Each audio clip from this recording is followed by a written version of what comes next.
अगर आप चाहते हो कि अगली स्टोरी में आपका नाम भी आए तो कमेंट में जरूर लिखना। पुराने समय में एक बेहद शानदार सुल्तानत थी जिसे लोग सल्तनत आसमान कहते थे। इसका हुक्मरान बादशाह औरंगजेब था। औरंगजेब की हिब्बत से दुश्मन कांपते थे और उसका दरबार हमेशा कीमती हीरों और जवाहिरात से जगमगाता रहता था। उसकी मलिका का नाम अदीबा था, जो अपनी परसाई और हुस्ने अखलाक की वजह से पूरी रियाया में मशहूर थी। लेकिन इस तमाम तरक्की के बावजूद महल के दरोदेवार एक अजीब खामोशी में डूबे रहते थे। बादशाह और मलिका अदीबा की शादी को बरसों बीत गए थे, मगर उनके आंगन में कोई फूल नहीं खिला था। बादशाह को हमेशा ये फिक्र खाए जाती थी कि उसके बाद इस अजीम सल्तनत का वारिस कौन होगा। वो अक्सर रात के अंधेरे में महल की छत पर खड़ा सितारों को देखता और अपनी बेऔलादी पर आंसू बहाता। काश मेरा भी कोई बेटा होता। इसी गम ने औरंगजेब को निहायत बेईमान कर दिया। मुल्क के बड़े बड़े हकीम हार गए, नब्ज थक गई, मगर मर्ज का सुराग ना मिला। जब उम्मीद दम तोड़ने लगी तो दरबार में एक पुरसर दरवेश दाखिल हुआ। उसने बादशाह की नब्ज थामी और मुस्कुराते हुए कहा, बादशाह सलामत, आपका मर्ज जिस्मानी नहीं रूहानी है। ये लीजिए एक मुबद्दस अंगूठी। जब तक ये आपकी उंगली में है, मौत आपके करीब नहीं भटक सकती। लेकिन याद रखिएगा, जिस पल ये अंगूठी आपकी जिद से जुदा हुई, उसी पल आपकी जिंदगी की डोर टूट जाएगी। बादशाह ने वो अंगूठी पहनी और हैरत अंगेज तौर पर चंद ही घंटों में वो तनातना और तंदुरुस्त हो गया। कुछ ही महीने गुजरे थे कि खुशखबरी आई कि मलिका अदीबा उम्मीद से हैं। पूरी सल्तनत में चिरागान किया गया, लेकिन औरंगजेब के दिल में एक शदीद अना और जिद थी। उसने भरी महफिल में ऐलान किया, मुझे सिर्फ बेटा चाहिए जो मेरा तख्त संभाले। अगर बेटी पैदा हुई तो मैं उसे जीता नहीं छोड़ूंगा। वत्ते मुथर्रा पर मलिका अदीबा ने एक बेटी को जन्म दिया, जिसका नाम उन लोगों ने चुपके से अरीज रखा। अरीज की आंखें बिल्कुल नीलम की तरह चमकती थी, मगर बादशाह अपने रहर पर कायम रहा। उसने मलिका की आहो पुकार की परवाह ना की और नन्ही अरीज को एक लकड़ी के संदूक में बंद करके खुफिया रास्ते से जंगल ले गया ताकि उसे मिट्टी में दबा सके। महल का एक पुराना माली, जिसका नाम रहमत था, ये दर्दनाक मंजर देख रहा था। उसका दिल बच्ची की मासूमियत देखकर तड़प उठा। जब बादशाह संदूक मिट्टी में दबाकर चला गया तो रहमत ने तेजी से मिट्टी हटाई। उसने देखा कि नन्ही अरीज मुस्कुराहट के साथ अपना अंगूठा चूस रही थी। रहमत की अपनी कोई औलाद ना थी। उसने फैसला किया कि वो इस जन्नत की फूल को किसी को मरने नहीं देगा। रहमत माली ने रात के अंधेरे में ही अपनी बीवी के साथ मिलकर सल्तनत से कोसों दूर एक दुश्वारगुजार जंगल के किनारे घर बसाया। उसने बच्ची का नाम अरीज ही रहने दिया, क्योंकि उसकी शख्सियत से वाकई एक अनोखी खुशबू आती थी। 18 साल तक रहमत ने अरीज को पलकों पर बिठाया। वो उसे शाही पकवान तो ना खिला सका, मगर जंगल के मीठे फल और चश्मों का ठंडा पानी जरूर पिलाया।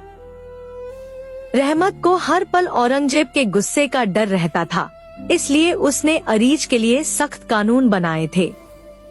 पहली शर्त, वो कभी घर की चौखट से बाहर कदम नहीं रखेगी। दूसरी शर्त, वो किसी भी अजनबी से बात नहीं करेगी। तीसरी शर्त, वो हमेशा अपने चेहरे पर पर्दा रखेगी ताकि उसका हुस्न किसी की नजर में ना आए। अरीज एक हसीन दोशीजा बन चुकी थी। उसके बाल रातों की सियाही जैसे लंबे थे और उसका मुखड़ा 14वीं के चांद को मात देता था। वो अक्सर खिड़की से बाहर उड़ते परिंदों को देखती और सोचती कि बाहर की दुनिया कैसी होगी। बाहर की दुनिया कैसी होगी। एक दोपहर का वक्त था। रहमत माली शहर के बाजार गया हुआ था। घर में अजीब सी खामोशी थी। अचानक अरीज ने बाहर से एक ऐसी दिलकश धुन सुनी जो किसी परिंदे की चहचहाट थी या शायद हवाओं का गीत। उसका दिल मचल उठा। उसने सोचा, सिर्फ एक बार देखने में क्या हर्ज है। उसने कांपते हाथों से घर का पुराना लकड़ी का दरवाजा खोला। जैसे ही उसने बाहर कदम रखा, सूरज की पहली किरण उसके चेहरे पर पड़ी और उसका रूप कुंदन की तरह चमकने लगा। वो जंगल के फूलों और तितलियों को देखकर अपनी भैद भूल गई।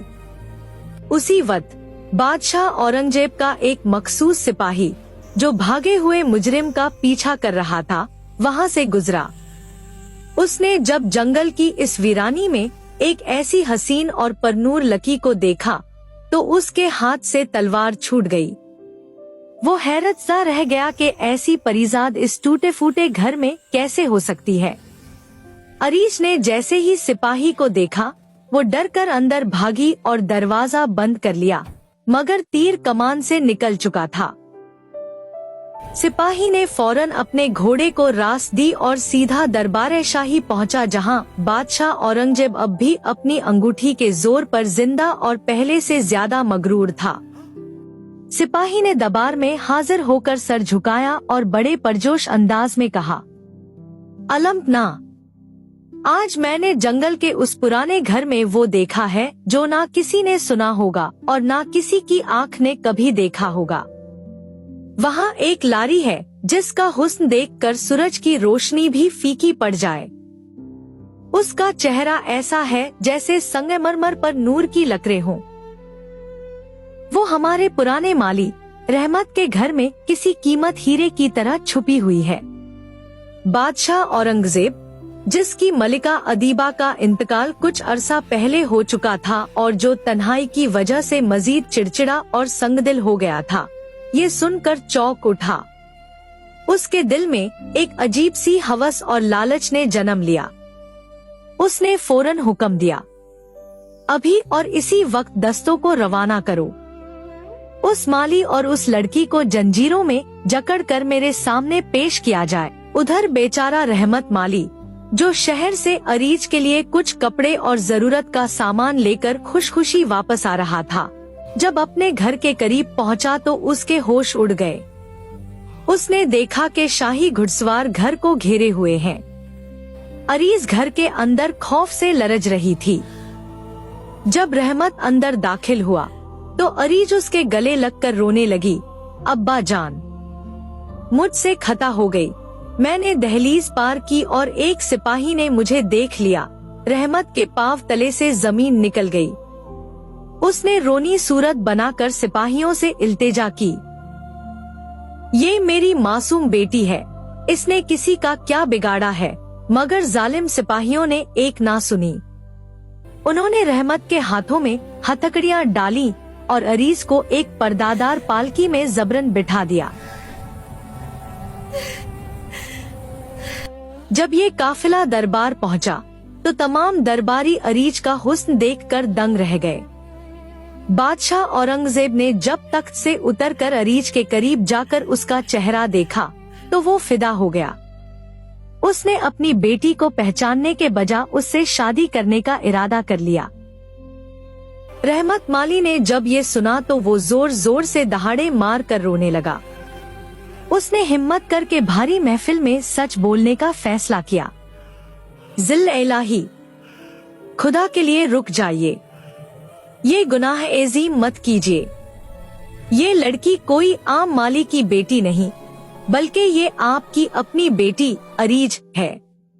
ये वही बच्ची है जिसे 18 साल पहले आपने जंगल में दफना दिया था और मैंने इसे मिट्टी से निकालकर अपनी जान से ज्यादा प्यारा बनाकर पाला था।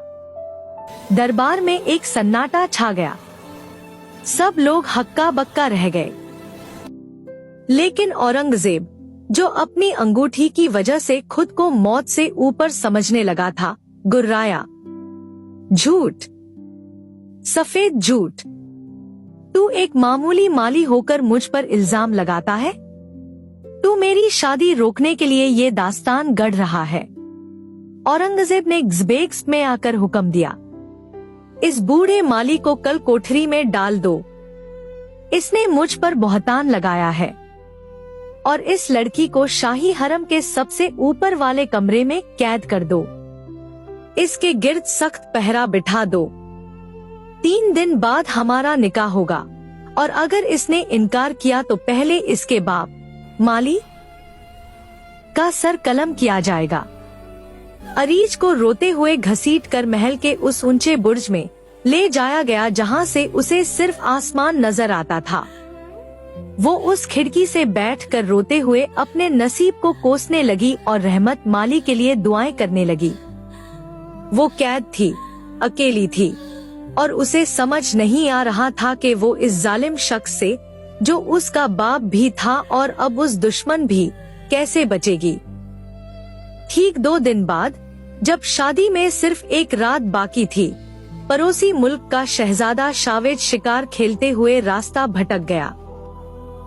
वो अपने दोस्तों से बिछड़कर सल्तनत आसमान की सरहदों में दाखिल हो गया। उसने दूर से एक अजीमोशान महल देखा और सोचा कि शायद यहाँ पनाह मिल जाए। रात का वक्त था। शावेज महल की दीवारों के करीब से गुजर रहा था कि अचानक उसे किसी के रोने की आवाज आई। उसने ऊपर देखा तो बुर्ज की खिड़की में एक हसीन चेहरा आंसुओं से तर नजर आया। शावेज, जो निहायत बहादुर और रहमदिल था, दीवार फांद कर छलांग लगाता हुआ खुफिया रास्ते से ऊपर पहुंच गया। जब उसने अरीज को देखा तो उसका दिल धड़कना भूल गया। अरीज ने डर कर पूछा, तुम कौन हो? शावेज ने कहा, मैं एक मुसाफिर हूँ, मगर तुम्हारे आंसुओं ने मुझे यहाँ आने पर मजबूर कर दिया। बताओ, तुम इस कैद में क्यों हो? अरीज ने रोते हुए अपनी पूरी दास्तान सुनाई, बचपन में मिट्टी में दबाए जाने से लेकर औरंगजेब की इस नापाक जिद तक। शावेज ये सुनकर गमो गुस्से से भर गया। उसने कहा, अरीज, घबराओ मत। औरंगजेब सिर्फ अपनी अंगूठी के जोर पर फिरौन बना हुआ है। अगर वो अंगूठी उसके जिस्म से अलग हो जाए तो वो एक लम्हा भी जिंदा नहीं रहेगा। तुम कल शादी के लिए हाँ कर दो, मगर एक शर्त रखना। अगले दिन पूरा महल दुल्हन की तरह सजाया गया। औरंगजेब ने समझा कि अरीज डर कर मान गई है। जब काजी साहब निकाह के लिए आए और दरबार आम में पूरी रियाया जमा हुई, तो अरीज, जो दुल्हन के लिबास में थी, ने बुलंद आवाज में कहा, बादशाह सलामत, मैं आपसे निकाह के लिए तैयार हूँ, मगर मेरी एक आखिरी ख्वाहिश है।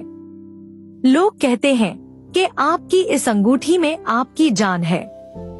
अगर आप मुझसे वाकई मोहब्बत करते हैं तो मुझे यकीन दिलाइए कि आप मुझ पर खुद से ज्यादा भरोसा करते हैं। ये अंगूठी उतार कर सिर्फ एक पल के लिए मेरे हाथ में पहना दे, ताकि मैं हमेशा के लिए आपकी गुलाम बन जाऊं। मगरूर औरंगजेब अपनी जीत की खुशी में अंधा हो चुका था। वो दरवेश की बताई हुई बात भूल गया कि जिल्द से जुदा होते ही मौत वाकई होगी।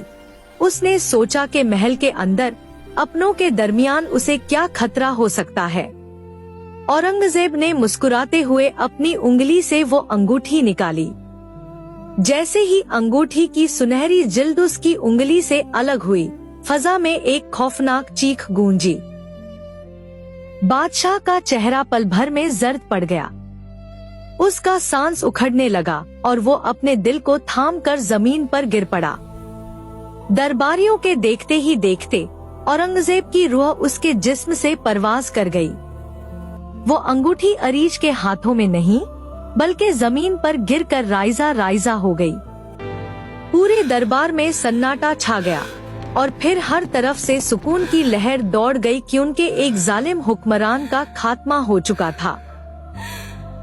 सिपाहियों ने फौरन कल कोठरी का दरवाजा खोला और रहमत माली को इज्जत के साथ दरबार में लाया गया।